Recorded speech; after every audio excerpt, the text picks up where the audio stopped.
To be honest with you, I am shocked. About what? That we have not. Well, people, this is Valentine's Day. I didn't think anyone's going to show up tonight. I really didn't. Our life is bad. Oh, man, good. I want to bring the bottle of wine and finish it off here, and she said, no, we can't do that. Only if the instructor. No, we wouldn't give you any. You're bad enough with us. Welcome to this class on Valentine's Day. By the looks of that table over there, we're going to have a very nice Valentine's party here tonight. So thanks everyone for bringing it up. And really, what better way really to celebrate Valentine's Day than celebrating with a family? Okay. A young woman was taking an afternoon nap. After she woke up, she told her husband, "I just dreamed you gave me a pearl necklace for Valentine's Day. What do you think that dream means?" The man said, "You'll know tonight." That evening, the man came home with a small package and gave it to his wife. Delighted when the wife saw this package, she took it and she opened it with anticipation. And she found in it a book entitled The Meaning of Dreams. Now, man, if you can relate to that first story, you better pay attention to this one.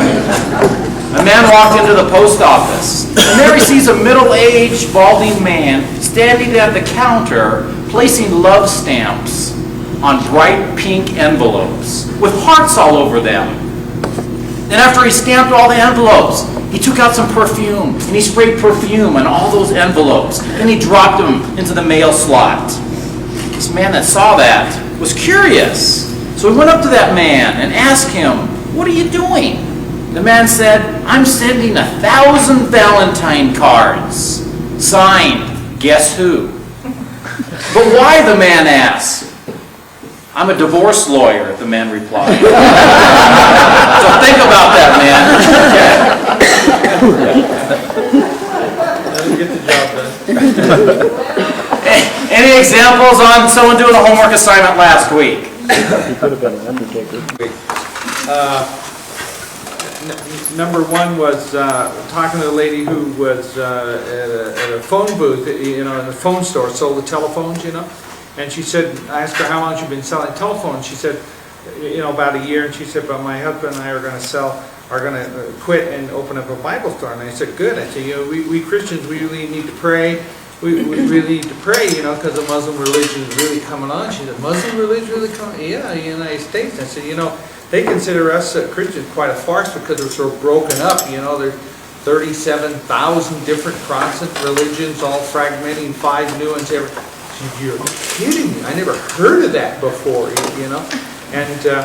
And I was ready to get into it, but we were kind of in a business situation. But at least I got her thinking, And then another lady had been a Catholic years ago, but hadn't been to church in years. And I kind of said to her, your soul might be hungry for the true food of Jesus. You might think about that. And I never would have done that years ago, And she said, that's kind of interesting, And then another one, she said her husband was totally anti-religious, and this was in a restaurant, And I said, I'll bring you Pascal's wager, What? Yeah, I'll bring you Pascal's wager. You show that to him, And if you haven't heard of this thing, it's really super for atheists, It just turns the whole system upside down. And the last one is the mother who had lost her kid to a Baptist religion, and I said, you might ask him to explain to you why the Bible did not say faith alone in James 2:24, and what about the 21 ifs in 1 John, and just don't argue with him, just ask him to explain why those are all there. And she said she happened to know about those. She said, I just never thought about that. So I had a good time. Yeah, good week. Yeah. I don't know if you know, I'm a taxidermist. I'm Albert, so I was in the shop, and I went in the house and answered the phone. I walk out, and a truck just pulled in my driveway. And what happened, we have these 2 brick pillars on the edge of our driveways, and one of my customers backed into this brick thing, and he broke this brick. So the contractor sent over this person here to chisel out the brick and save some of the brick or so. And I knew the guy. I knew him, so I was out there, started talking to him. And one thing leads to another. He brought it up, started talking about religion.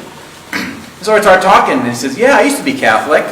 As a matter of fact, he used to go here St. Pius when he was a young kid. He went through CCD and all that. And then when he was about 12 years old or so, his mom was involved in a divorce or so. And, the church did some stupid things, and, as far as treating the family and all that. He remembered that as a little kid. And that was the reason why he left the church. And he goes to the church that my wife goes to. And, I've seen him for quite a while, so I started talking about him. And at first, he's pretty upset with the church for what happened in the church. This thing was happening, and he said no one in the church, came to see how we were doing, and, they felt just totally abandoned by the congregation. And again, this is a common thing that goes out there. A lot of people leave the church because of people. It's not the theology, it's the people. And he got that impression as a young kid and he left. So we started talking. I spent 3 hours talking with him while he was chiseling out all these bricks or so. And, and as Richard said, you just bring up some of these facts. And you've heard me say this before, what to talk about some people. What are some of the main things you can talk to a person about? What Richard was alluding to. Ask a person, what's the truth? And how do you know what the truth is? This is how he brought up some things, and I started talking, and I said, well, when you read the scripture, how do you know your interpretation is the right one? And the standard response. Well, I pray about it, and it just feels right to me.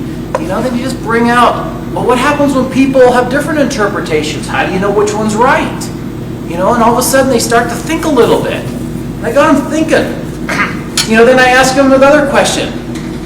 What's the history of the Bible? Remember we talked about this? Ask our Christian friends. What's the history of that Bible that you're carrying around? And again, he didn't know the answer. Then when you tell him, do you know it was the Catholic Church who gave you that Bible? It makes him stop and think a little bit.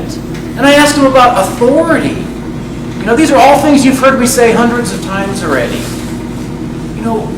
What's authority? Who do you look to for authority? Is it the Bible alone? That's what you use, But I say, look at the history of the church. We've had 3 sources of authority.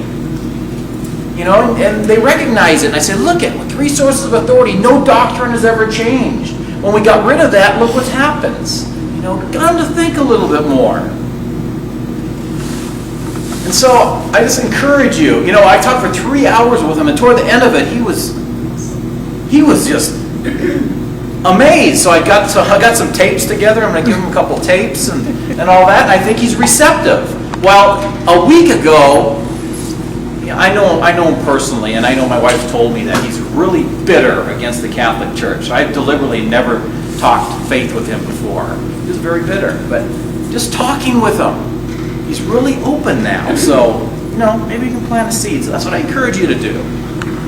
Mine was, I was showing real estate, and I was at a home, and it came up a comment. I said the word Catholic. The lady turned around to me. It was an open house, and the realtor said to me, "Oh, I used to be Catholic." And I said, "You know what? You still are. You still are." And Richard and I both, we just kind of teamed up. She says, "I don't know why I haven't been back." And I says, "All you have to do is just come."